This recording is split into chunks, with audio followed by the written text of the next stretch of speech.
This video tutorial explains the RGB waveform function of the CINENORM series monitors.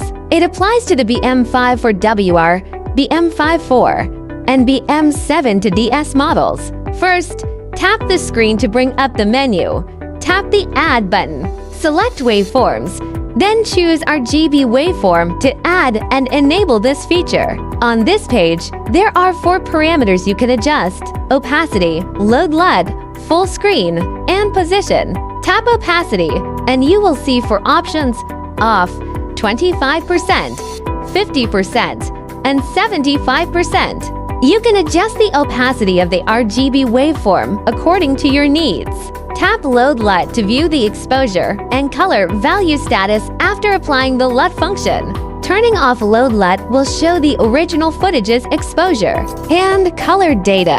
Tap Full Screen to view a more detailed RGB waveform. Tap Position to customize the position of the RGB waveform on the screen. That's all for the introduction to the RGB waveform function of CINENORM series monitors.